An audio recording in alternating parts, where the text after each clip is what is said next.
So you're not a policy expert or a lawyer. Neither am I. We're just two guys in a body shop who care about customers and repairing cars the right way. Yeah. And the manufacturers make it super easy when you follow their procedures. Yeah. You look them up, and you see it's. We tell customers often that cars have never been more complex in the way they're engineered and designed, but they've also never been easier to work on. Yeah. And they've never been safer. Right. Like, it's crazy. You remember that video we looked at of the Volvo? That it's from the Volvo engineers as part of their road testing. Oh, where it went off-road and adjusted not only the pretensioner and the seat belt, but the seat. the seat started bracing Yeah. when it detected that the Volvo the pitch was going. Yep. That's some impressive technology. It is. It is. I mean, it and it's only getting crazier. Yeah. Like the race to a perfectly safe car with the technology that is consistently available to the industry, these engineers are not stopping. Who do you have a favorite in that race? I mean, you know that. I know that. Volvo. Okay. Volvo's the best. And I will look straight at the camera and say that if you want to send me a Volvo, I'd be okay with that. We'll sign, we'll sign whatever. Yeah, Volvo's the New endorsement deal. yeah. Let's get that going. No, Volvos are great. They are. I used to own a Volvo. Yeah, they've always been great. Yeah. They've always been the leader. Did you know that they're the ones that invented the seatbelt? Yeah. And not only did they invent it, they made it free for every other automaker to use it. That's an open patent in 1959. Yep. They invented it and left it kind of like Tesla left a lot of their stuff open patent so that the race to a electric car can be faster. Yeah. A race to a safer car is faster because Volvo said, you guys can have the technology. Go ahead and use it.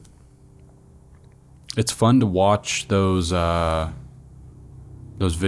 of cars that are in those controlled environments but tested for durability and energy transfer. Yeah. And it just goes to show you how even something as simple as a tail light or a headlight are designed to divert and transfer energy, and that they all play an encompassing part, and that something like that can have a catastrophic effect if it isn't replaced with an OEM one. 100%. I mean, that's one of the conversations I had with this guy yesterday with his Honda.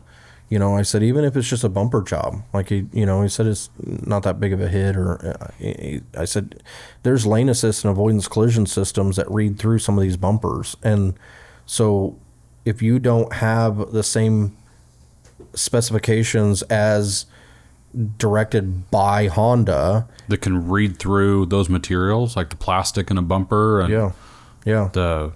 Then you take into consideration just the aesthetic side of it.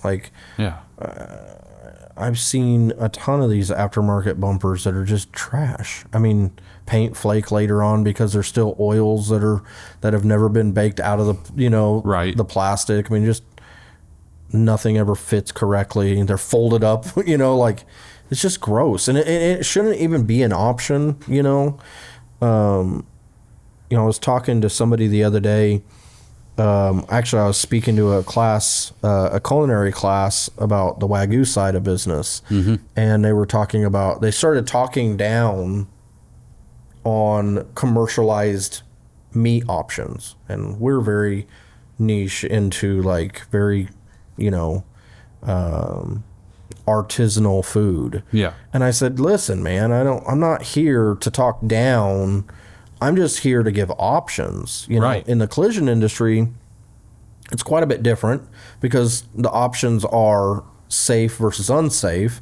But at the same time, if you want to go put that aftermarket bumper on and do your thing, you know? Yeah. I just want customers like the ones that called me yesterday to be able to have the opportunity to what they didn't even know was an option. Right. I go, wait, time out. So I don't have to believe just what State Farm told What me. they're telling me.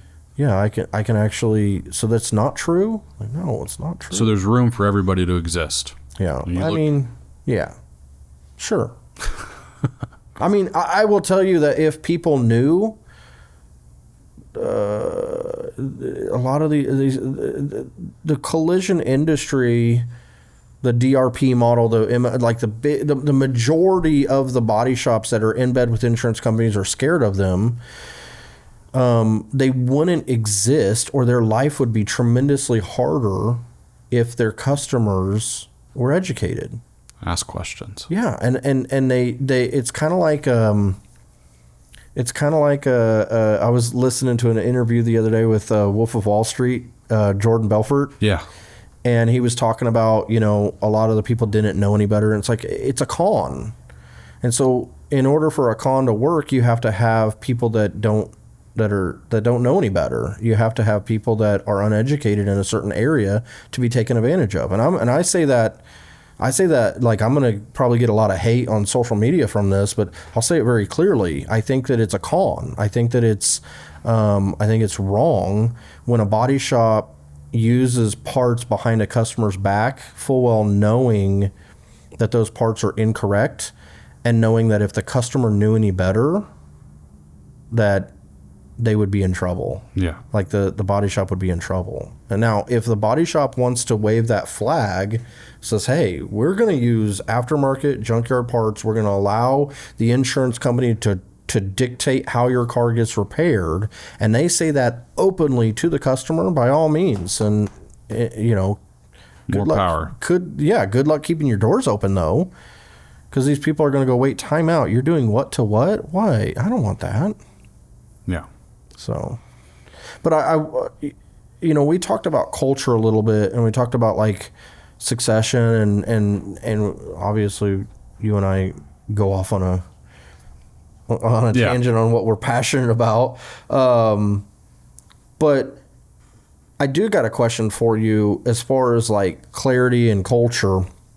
What's one thing that you've noticed at Best Body Shop, you coming in, that is different from a technician standpoint or an employee standpoint? How's the culture different, or is it? It's different. Nobody down there is. They're here because they want to be here. They're here because they care. A safe and proper repair is important to every single one of them. Doing what's right for the customer, and also for each other, is important to every single one of them. Nobody has this is in my best interest and this favors me right now for the rest of my shift, so this is the path I'm going down. I also don't see a lot of... That happens in a lot of businesses, period. Collision or not. Oh, yeah. Yeah. You know, one of the most frustrating things that right now, like my local Walmart is the Walmart that doesn't have... They have more self-checkouts than they do the regular traditional. Yeah. And I make it a point to go... Are you a non-self-checker? I hate it. I am. I'm with you. I hate it. I do it now. I've been converted, but I hate it. Well, they force it on you. They do. So I only go to Walmart for like the necessities that Walmart has, whether it's convenience or value, but we don't do weekly grocery shopping there. But there's, you know, you can't argue some of the stuff they do have, right? But it is the most frustrating checkout experience when you go and you are put into this corral of little self-serve kiosks, and the folks that are there being paid they're more concerned about their TikTok they're watching on their phone versus, hey, your scanner is hypersensitive and my frozen peas I'm scanning went through twice. I'm not buying this twice. And then you exit and you have to wave one of them down. They got to come over. So now I will tell you, have you been to the Walmart in Newton? No. Bro. Completely different. Really? Yeah. I had a guy one time walk around the entire store trying to find firewood for me. I got to the point where I was like, hey, it's all good, dude. I'll go to the next place. Oh, no, I swear. It's somewhere around here. I got to get you this. I'm like, they were just over. When I went to the check register, the lady was just unbelievably nice and like, did you find everything? And like, super talkative. That's one of those where when you're checking out, they give you the rate this experience. You give it that 5 stars. Yeah. What's that movie where you somethingville? What's that movie where everything's perfect? Somethingville. Pleasantville, I think. That I felt like I like stepped into a different. I was like, are we in? Whoa. What's going on? You sure says Walmart? Yeah. But no, culture, the team here. No, I mean, none of them are, they're all looking out for each other and our customers. Can you imagine walking in and seeing one of the guys on TikTok? No. That'd be... my biggest problem is the opposite, where I'll stop by just a chat, and they're like, sorry, too busy. I'm like, chill out, dude. I'm here to talk, like, can we have a little bit of a conversation? No, dude, I got to get this car done, or I got this, or I'm like, okay. But it's that way with nobody's breathing down their neck. Yeah, 100%. It's that way because they care.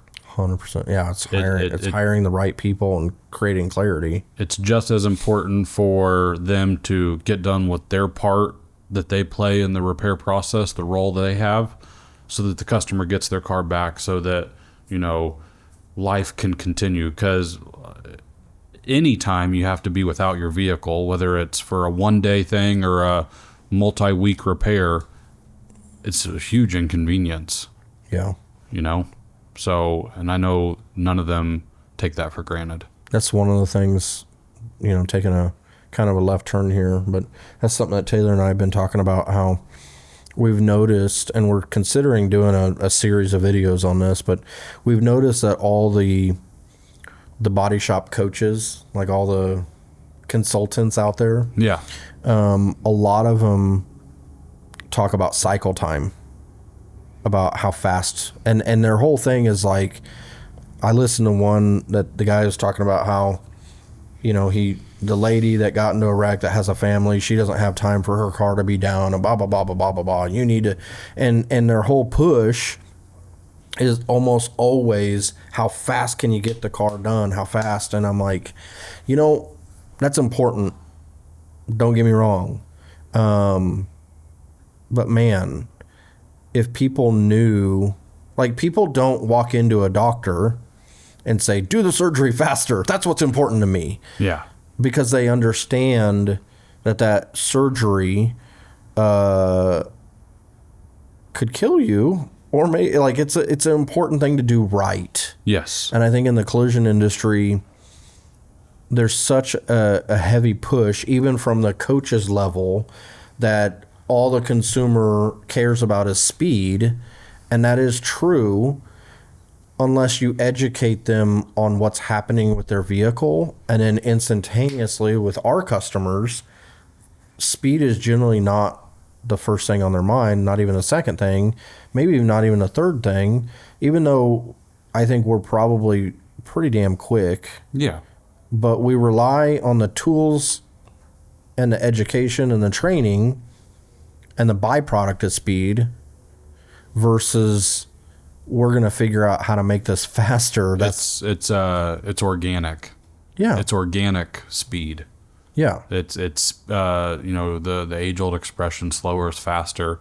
It's that way because of the thoroughness and the thought and the intent put into a complete damage assessment. Processes and systems Yeah. that work and that are executed correctly make for an efficiently repaired vehicle. Yeah. But again, if like when I look at these coaches, I don't see a whole lot of them talking about, hey, make sure that your customer understands the severity of the surgery they're going to go through, and that way your customer knows what's needed when the insurance is screaming, do it faster, do it faster, do it faster. It's like your customer can actually say, I don't want it faster, I want it correct. I think what's really helped drive that home with our customers is what we just started doing when we're communicating the repair plan.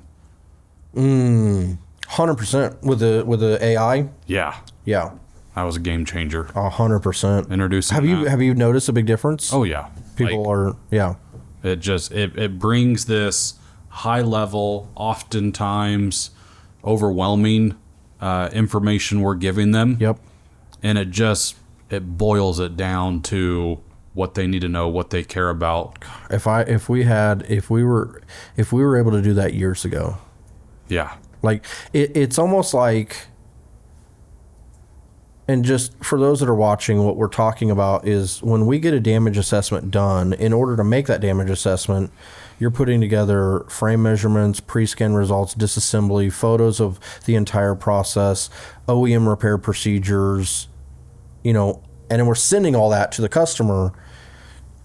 And it's almost like sending an x-ray to somebody without An explanation of what the x-ray, what they're looking at. Yeah, without the x-ray tech coming in and going, hey, by the way, this is not supposed to look like this. Yeah. And so we've always had, for years, this battle of like sending great information. But the customer only being concerned about the dollar. Yeah. Or defaulting. That was the first thing they would look for. Yeah. But then so now we speak into AI and explain the damage and the repair, and AI spits out a consumer-friendly synopsis that we include in that assessment, and it breaks it down.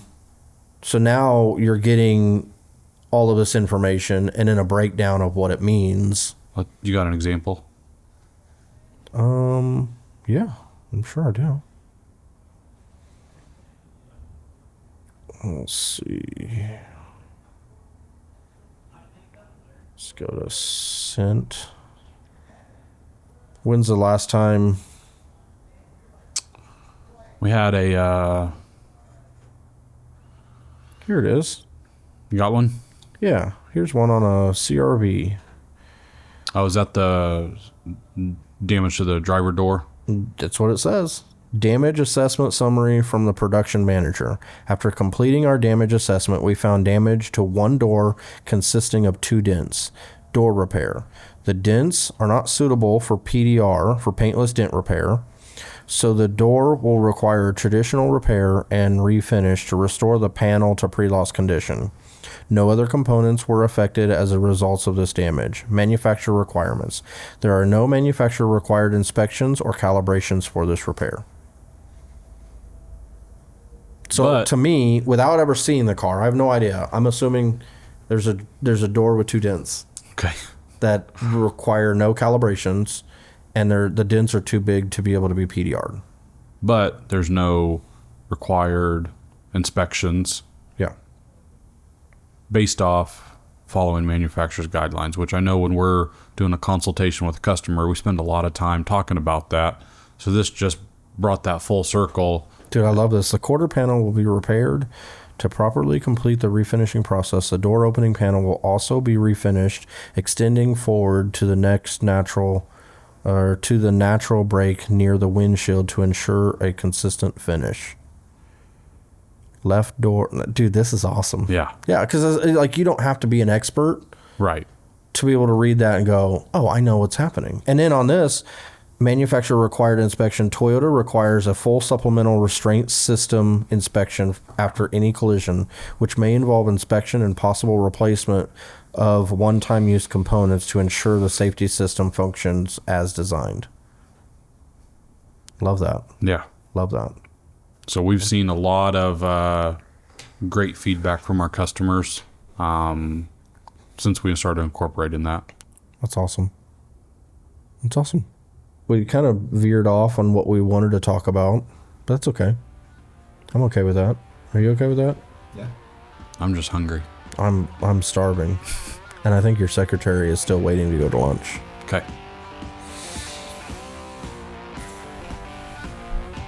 Bye. Bye.